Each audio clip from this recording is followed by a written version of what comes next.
Hi, trust you are doing fine. I'm sure you're watching this, you're trying to get information about how to go about being a DJ.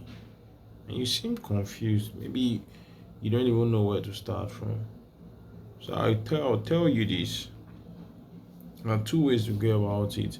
You can either train yourself, check yourself at pace, then move on. It's very, very possible. Well, some persons are opportune to get formal and hands-on training to become disc jockey. Wow. Some persons are just driven by passion and they can teach themselves and pick up from there.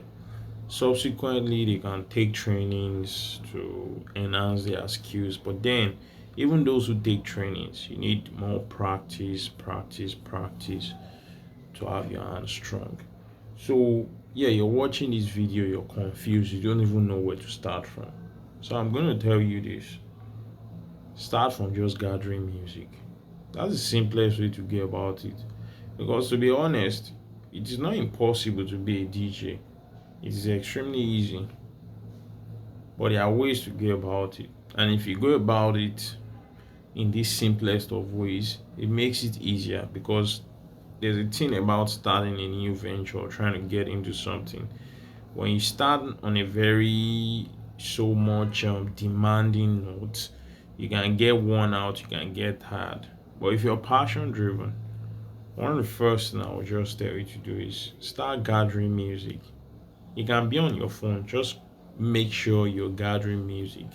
Old, new, rare, non rare, any type of music you can get. Because the thing is, if you look at it, if we're totally being honest, one of the things that make you stand out as a DJ outside your skill set or whatever party tricks you can bring in, it's the music collection, how rich your music collection is. That's how you get to stand because there are moments in life, your skills, your gear, or how beautiful your outfit and your packaging is wouldn't get you out from. Your music library gets you out of that. So it's a very good way to start.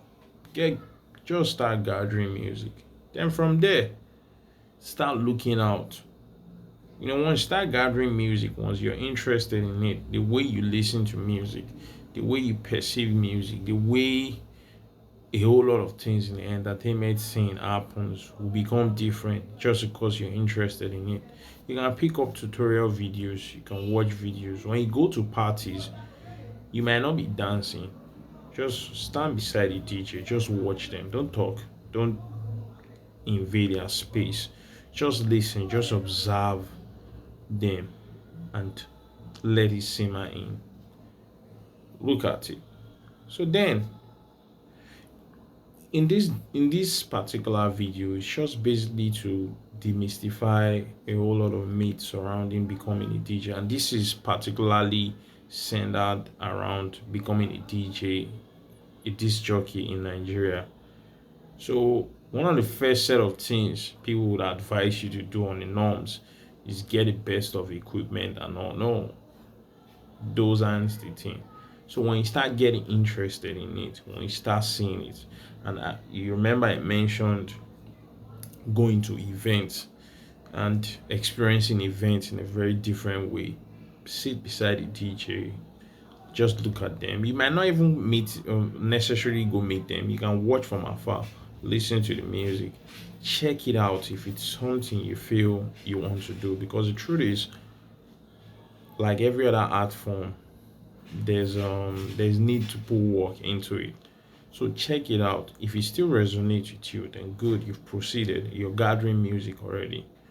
Look out for formal training if you think you can't do self-paced. There's some persons can acquire knowledge by consuming the environment, videos, materials, and all. While some other persons might need some form of formal training. There are a lot of DJ academies out there. Look for the ones closest to you, the ones you feel you're comfortable with. Of course, the ones you can afford. It might be a very big one, it might be one of those ones. Just get the training. Once you get the training, you've been able to handle some one or two equipment, you've been introduced to the basics and all. The next thing is trying to get your own gear. And this is where the whole thing explodes, right? Do I get very expensive gear? Or make I just buy MacBook and all? Yes, all those things happens. But here's the trick. There's nothing wrong with starting slow. If you have the finance, if somebody's going to sponsor you, good and fine. You can get the biggest of equipment you can get. But it's sweet when you start slow. You can even start with the second hand equipment. You can start with a Pioneer DDJ SB2, DDJ SB3. Trust me, it will do wonders. The sweet part of DJing is that nobody really cares about the gear you're using to rock the party floor. As long as the party floor is going on, nobody cares about the gear, nobody cares about the software, nobody cares the brand or the make of the laptop you're using. As long as your dance floor, your set is fire, trust me, that's what matters.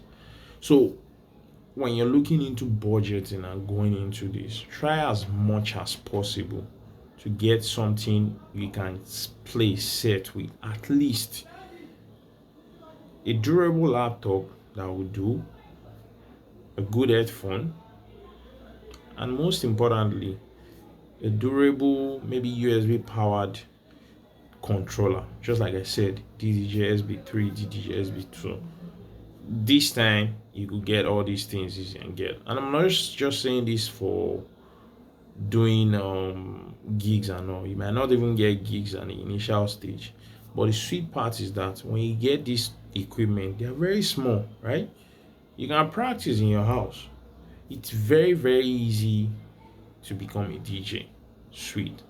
But the crazy part of it is that there are new trends, music changes, a lot of things switches.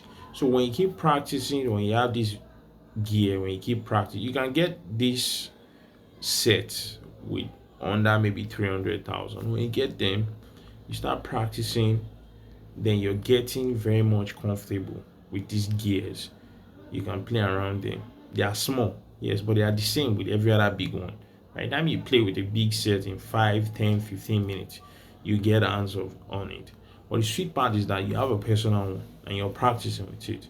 You're doing it in your room. You can connect a deck to it. You're practicing, you're getting stuff, you're doing your chords, and then it gives you room to get comfortable with the kind of music you can play freely, the kind of set you can play, your party tricks, the kind of things you could do, the things you're super comfortable with. So by the time you keep doing this, you wouldn't know. You're developing yourself, your hands are getting stronger. It gives you the ability to play for a longer period of time, because that's another trick in DJing.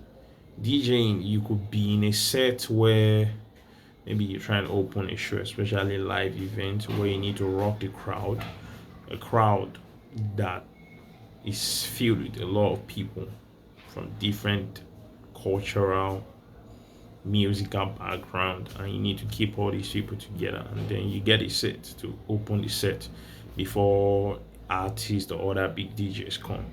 And this is about 3-4 hours play. What would you do?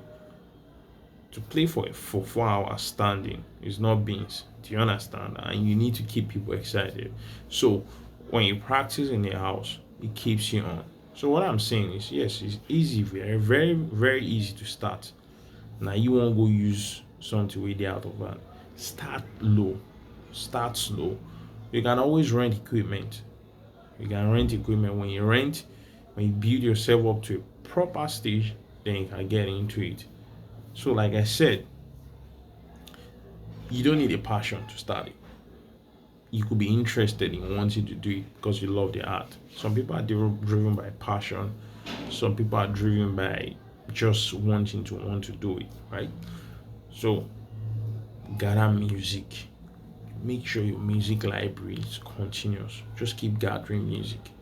Listen to other DJs play. Watch them play. Listen to mixes. Get marinated in music. Sink yourself inside music. Once you do all these things, it would It will give you the room to allow the music force flow through you.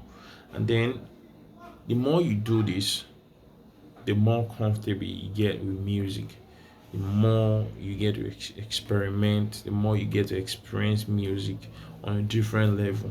And trust me, this is just how it starts. But then remember, getting into it is not as hard and cumbersome as they say. You could start, if you have the finance, go to a DJ academy, get hands-on training, get certified. It also gives you the room to, or a room to, how will I put it, a room to get a proper network of people. So when you go to a DJ academy, they have people who could sell you gadgets, a place you could rent gadgets, places you could do DJ drops, places you could get um DJ branding and the likes.